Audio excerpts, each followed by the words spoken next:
13 तारखेला मी भगवान बाप्पू खरतोडे, गाव निरगुडे, इंदापूर तालुका आहे माझा. मी उपोषणाला बसलो आहे. यामध्ये विषय माझा हा आहे की जो काही आमचा 30/11/2023 रोजी तहसील कार्यालय इंदापूर यांनी जे काही बघा परवानगी दिली, याच्यामध्ये मौजे बिरगुडवाडी गट नंबर 256 मध्ये डबर उत्खननापोटी तयार झालेला खालपट्टा तात्काळ सीलबंद करण्यात यावा. 30/11ला म्हणतात, कोण तहसीलदार म्हणतात. 13/3/2024ला प्रांताधिकाऱ्यांकडे एक पत्र आले. त्या प्रांताधिकारी म्हणतात की परवानगी देता येत नाही. 18/3ला पुन्हा तहसीलदारचं एक पत्र आले. त्याच्यामध्ये तहसीलदार सांगतात की 9.25 कोटी रुपयाचा दंड वसूल करण्यात यावा. आणि असं असताना सुद्धा 27/11/2024ला 26/12/2024 रोजी 500 ब्रांचची परवानगी आमचे जे काही नवीन तहसीलदार आहेत जीवन बनसोडे साहेबांनी दिली आहे. म्हणजे एक तहसीलदार सांगतात की 256ला सीलबंद करा, प्रांताधिकाऱ्यामध्ये परवानगी देऊ नका. 18/3ला तहसीलदार पुन्हा सांगतात की दंडाची रक्कम 5 पट म्हणजे 9.25 कोटी रुपये वसूल करा. आणि हे तहसीलदार जर परवानगी देत असताल आणि याच्यामध्ये पूर्ण कागदपत्र माझ्याकडे आहेत. हे बघा, पहिलं पत्र 30/11/2023चं श्रीकांत पाटलाचं या की सीलबंद करा, सीलबंद करा स्पष्ट सांगितलं श्रीकांत पाटलांनी. दुसरं पत्र आहे उपविभागीय बारामती. ते म्हणतात की हा जो खानपट्टा आहे त्याला परवानगी देता येणार नाही. तो कसं यायची परवानगी देता येणार आहे. तिसरं आहे 18/3/2024ला तहसीलदार साहेब आमचे श्रीकांत पाटील काय म्हणतात बघा की दंडाची रक्कम 8,74,62,725 रुपये. सदर आदेशानुसार प्रतिवादी यांनी चलनाने 15 दिवसाच्या आत सदर दंडाची रक्कम सरकारी खजिन्यामध्ये भरण्याबाबत आदेश जारी आहे.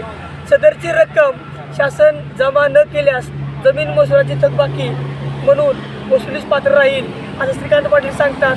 आणि असं असून सुद्धा जर आमचे जीवन बनसोडे साहेबांनी बघा 27/11/2024 ते 26/12/2024 रोजी 500 ब्रांचची परवानगी दिली या आणि यांनी चलन भरून घेतलंय 3,46,000. मग ह्यांना 3,46,000 चांगलं का 8,74,00,000 रुपये.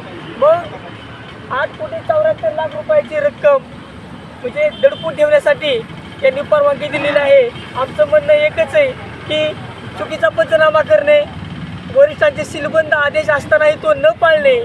म्हणून तलाठी, सर्कल, तहसीलदार यांना जोपर्यंत निलंबित करीत नाही तोपर्यंत मी भगवान बाप्पू खरतोडे प्रांत अधिकारी कार्यालयासमोर अन्न पाणी त्याग, अन्नही त्याग केले, पाणीही त्याग केले. कारण का लवकरात लवकर निर्णय व्हावा आणि याच्यामध्ये आमच्या सरकारी खजिन्यामध्ये 8,74,00,000 रुपये म्हणजे 9.25 कोटी रुपये जमा व्हावेत. माझी हीच अपेक्षा आहे. मला न्याय भेटावा म्हणून मी इथं बसलो आहे. आणि आता हे पत्र आलं आहे मला. हे पत्र आहे उपविभागीय अधिकारी प्रांतसाहेबांचं. प्रांतसाहेब म्हणतात की आमर उपोषणाचा मार्ग अवलंबू नये, आमर उपोषणापासून परावृत्त व्हावं. सदर आपल्या आमर उपोषणास कार्यालयाकडून कोणतीही परवानगी देता येत नाही.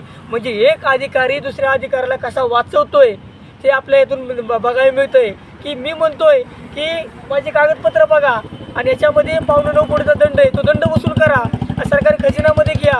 आणि हे साहेब स्पष्ट सांगतात की तुमच्या उपोषणालाच परवानगी देता येत नाही. मग 18/3ला दंड झाला आहे. दंड झाला आहे कधी? 18/3ला. मग 18/3/2024 पासून आतापर्यंत पुढची 18/3 येते या. मग हे करतात तरी काय? तरी आपण आमर उपोषण बसल्यानंतर आपल्या जीवितात काय धोका निर्माण झाला तर सर्वस्वी जबाबदारी तुमची राहील, याची नोंद घ्या, स्वतःची राहील. कशासाठी असं करतात? हे असं पत्र का देतात? खोटं पत्र देऊन हे माझी फसवणूक करतात. याच्यामध्ये प्रांत अधिकारी आज 2 तालुक्याचे न्यायदंडाधिकारी इथं. आणि जर न्यायदंडाधिकारी अशी पत्र दिली तर आम्ही काय करायचं? आम्ही न्याय कोणाकडे मागायचा? जोपर्यंत हे तलाठी, सर्कल आणि तहसीलदार निलंबित होत नाही त्यांना सुद्धा कळू द्या की आपण खोटं पत्र देऊन फसवणूक किती करतोय, तोपर्यंत मी इथून उठणार नाही. म्हणूनच अन्न पाणी त्याग मी केला आहे.